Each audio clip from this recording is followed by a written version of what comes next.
So I am Lucas Waite here at Magic City Mages and Sages, and we have Zach Fowler here to tell us about his epic deck. So, what's it called, and what you doing with it? The deck is called Epic One-Ofs, and unlike the typical Epic Experiment deck, it has multiple win cons as opposed to just one, where all of these can generally win a game.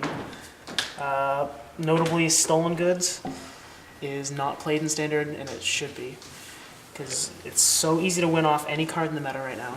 You can grab any creature from a fatty deck, any planeswalker from a control deck, and it'll win you the game. I myself am a fan of that card, so I applaud you for using it. Let's go look at some of the side dishes here in the deck. So we've just seen the meat and potatoes up there. So what are you using these for? Thought Scour, Fog, and... The deck's problem is aggro, because it's way too slow to beat a turn 4 win. So the Fogs keep it at bay. Any copy spells, the Izzet Charms are a newer addition that can keep aggro back. The main win con is Mill, because Dreadwaters and Thought Scour into Psychic Spiral and Reforge. You ramp high enough, fast enough to cast them for significant amounts.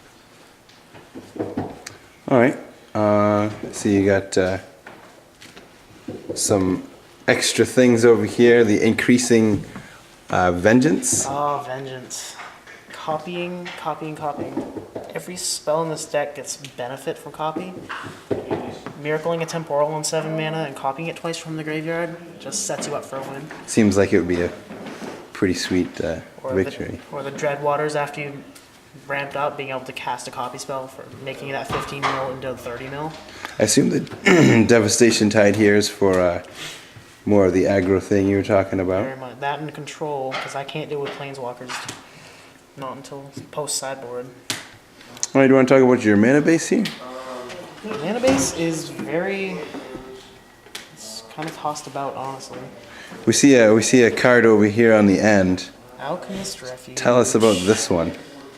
Being able to look at control, pass turn on full mana, for them to tap out for that Revelations, and give you free reign to flash in whatever you want to do.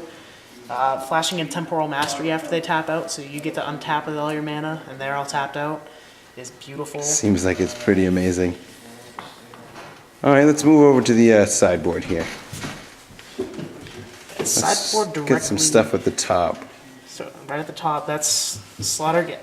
I run black only for Slaughter games and Forbidden Alchemy and the one of Increasing Ambition. It's alright, I'm a fan myself of Slaughter games. It gets there. It certainly does. We got Thunderous Wrath underneath it, 3 of. Yep, this deck sideboard straight out of mill into aggro hate into burn, because you can Miracle the Thunderous Wrath with the copy spells for a quick 20 damage. Next we have one of my favorite cards in the newest set here, Cyclonic Rift. Sir, it's more Dev Tides for single targets, because you can never have enough bounce against aggro. Yeah, that's for sure. Speaking of aggro, we got some more Pillar of Flame here. Yep. Zombies, damage, aggro. Green-white humans is my toughest matchup, and that helps deal with it relatively well. A couple of Naturalize, Rolling Temblor, and another Devastation Tide. Fourth Tide. I didn't have room for a main board. It's kind of sad. Alright. What'd you call the deck? Epic One-Ofs. Epic One-Ofs. Alright. Look for it. It's going places. Hopefully we'll see you in a feature match so we can see how this deck is going to be rolling. Hopefully. Alright. This is Lucas Waite from Mages and Sages.